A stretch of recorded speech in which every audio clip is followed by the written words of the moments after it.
Yo guys, it's CFB. Welcome back to a brand new video. Welcome back to the channel. Today we are back with some more transfer news. Now it is boiling in my room. You might not get a video. If anything serious happens, you might get a video in the next coming days. But until Monday, so 3 days time, I'm going to be very, very busy. My room is having a complete and utter makeover. My setup will be different and everything like that. So yeah, I've been working hard so far, let's just say that. And yeah, before the hard work starts, I thought I'd get a transfer news video out for you guys before the very hard work starts. But we have got loads of news. So before we do get into it, please like, subscribe, hit the bell notification so notified every time I load a video. Also, first link in the description to my streaming channel. Go and check that out. It'd be very much appreciated. And yeah, like I was saying, let's get this over and done with because I am boiling. Like, I'm sweating. I want a cold bath. So, yeah, let's jump straight into it because we've got news. We've got news as I spit everywhere. Serious news. Now, I reported on my last video, which thank you all for the support on the last video. It's been brilliant. Like I already said, quickly, I'm going to say this at the start of the video. I've set you all a challenge. Let's get to 200 subscribers before the start of the new season. That's my challenge for you all. Let's see if we can go and do it. Smash it, you guys. Anyway, like I said, we reported on Osimhen in the last transfer news video. Well, we've got news from Fabrizio Romano. It just came out yesterday. So, Chelsea like Victor Osimhen, but since the beginning of the summer window, Chelsea are not going to spend 10 million to 11 million euros net salary. And look, if you want me to keep it completely honest, I think I might have mentioned it in my last video. I said, do you know what? I reckon the value is not the main issue. I think the value we can do. I think we could strike a deal with Napoli, a Lukaku, Osimhen swap deal, and I think both parties would be happy. It's clear and obvious. It's there to see. But it was always the salary that was going to be the bad part. I don't think that's extraordinarily bad salary. Sterling's on more. I think Wesley Fofana's on more. I love Wes, but does he deserve to be on more than Osimhen? No. There might be two more players in there that have a higher salary. Does Sterling deserve to be on a higher salary than Osimhen? No. I don't know the logic, but look, it's unfortunate. I don't see us going for him, but at the same time, what other striker are we possibly going to go for?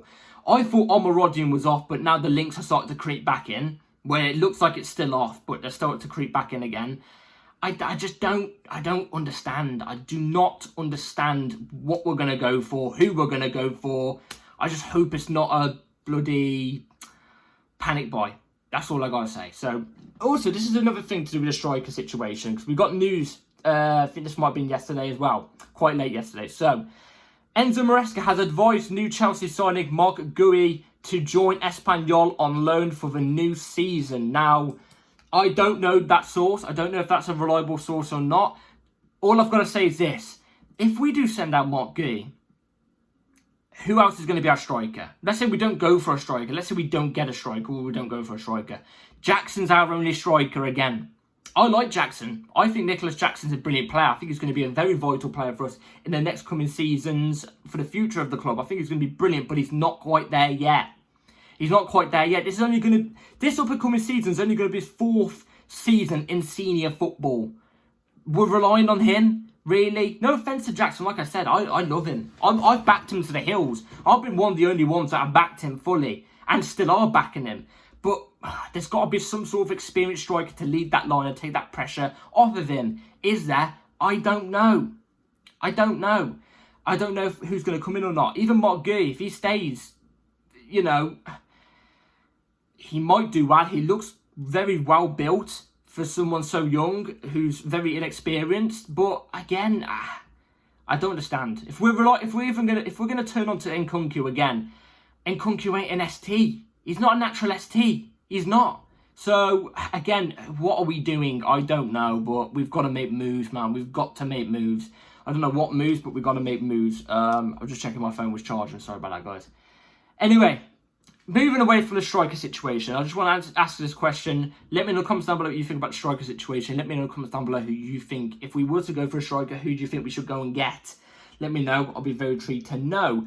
Now, let's move on to the goalkeeper news. Now, this is so weird because earlier on in the window, Like, I'm talking maybe 2 or 3 weeks before the window started, we heard Chelsea be looking for a new goalkeeper and stuff like that. And obviously I gave my opinion saying, what's the point?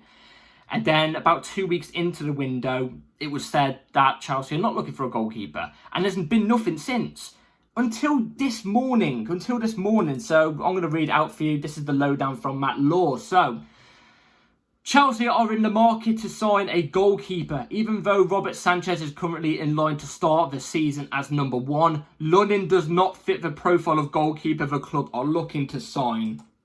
Lunin, there was a little rumour as well this morning that apparently we are very, very close to signing Lunin. Real Madrid goalkeeper who was number 1 last year because obviously Courtois was out injured. And he overtook Kepa as well.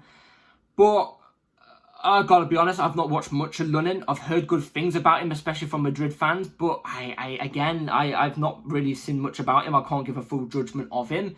But one thing I've got to say about this, actually 2 things. Robert Sanchez, number 1. Oh, really? Really? Oh my God, it would be atrocious. I mean, that Leicester game gave me hauntings. Enzo Maresca was front seat manager to witness that disaster class. You know what I'm trying to say? Disaster.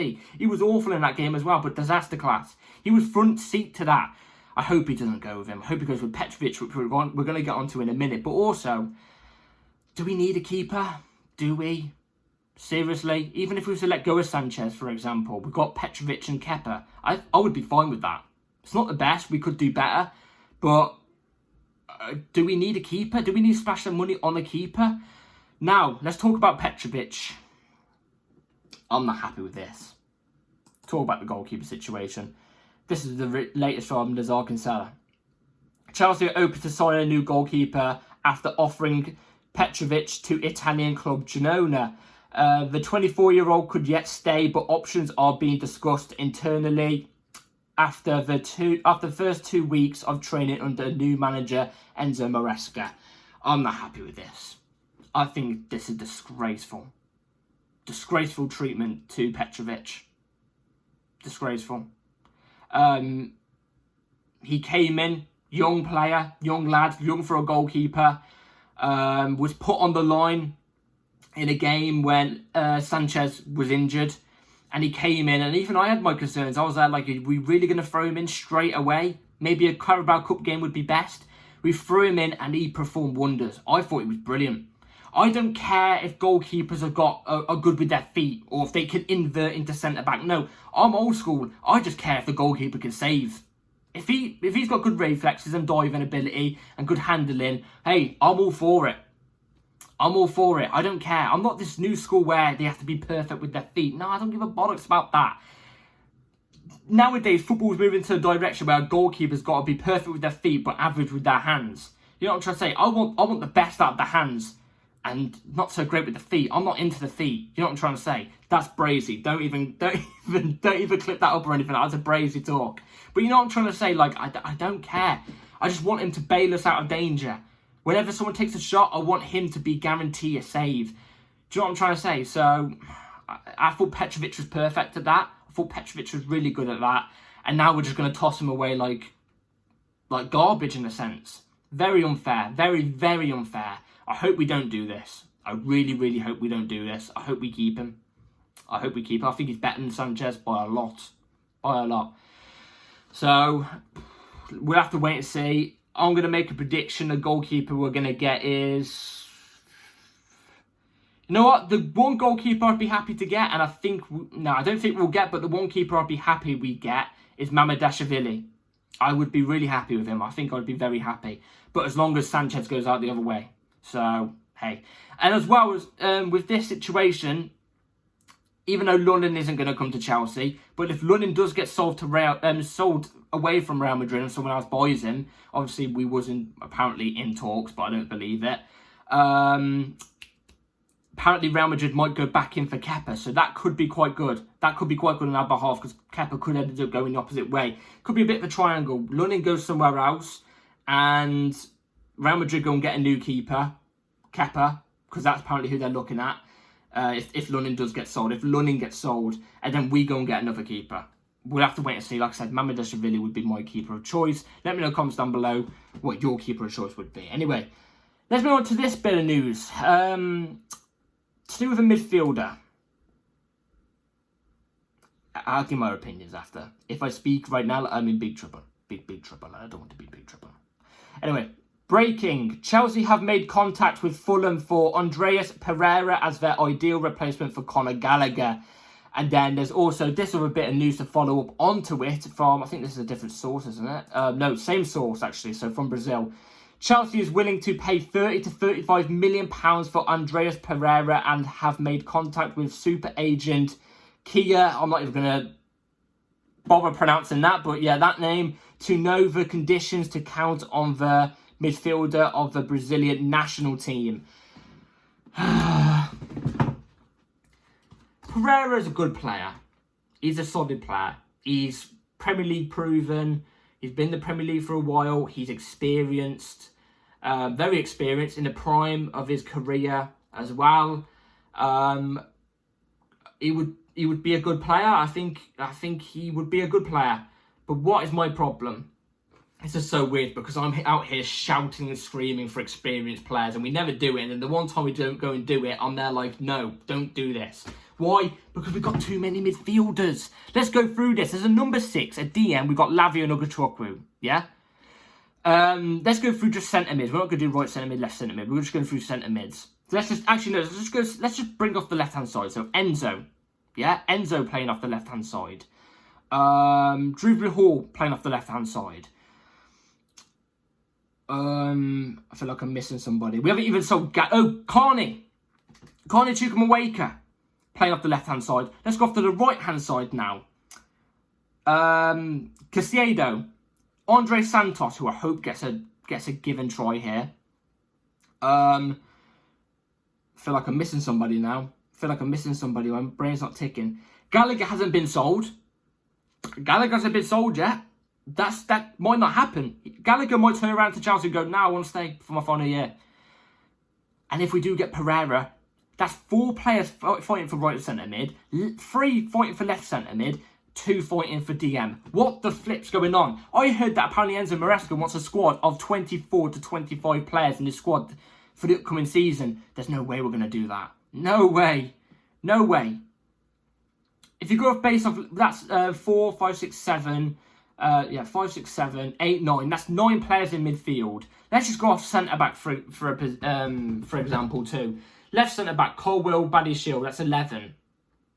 And, well, I don't even know if it's 11. I've lost count, to be fair.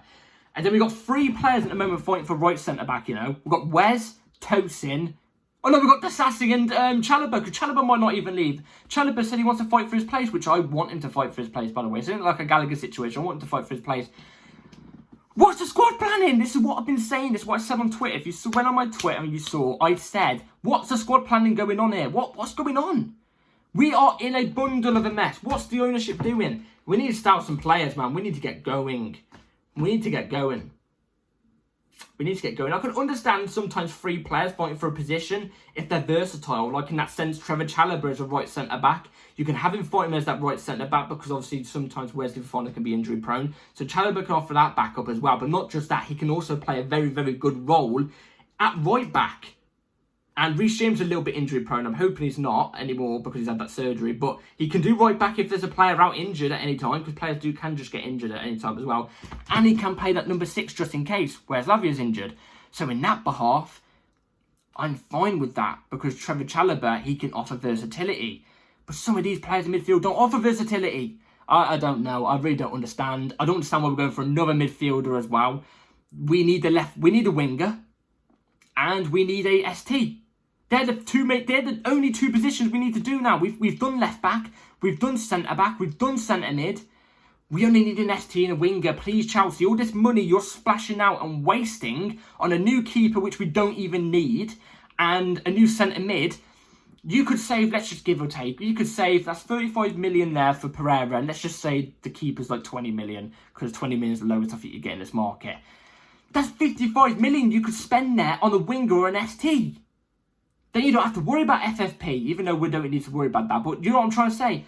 I am in absolute cuckoo land right now. I don't understand what's going on. I don't understand the squad planning. I'm against the move for Pereira, but I really don't understand. Let me in the comments down below what you think. I don't know. I don't know. I don't understand what the owners are trying to do. And I don't think this is an Enzo Maresca signing either. But is there any truth to it either? I don't know. Because clubs do like to throw our name out in transfers. So we'll have to wait and see. Let me know in the comments down below what you think about all the news. As I get a tickle at the back of my throat, I've been talking for too long. Let me know what you think about the striker news, the goalkeeper news, and the centre mid news. I'll be very intrigued to know. Let me know in the comments down below. Like I said, I'm all ears. I'll be listening. I'll be watching. I'll be liking.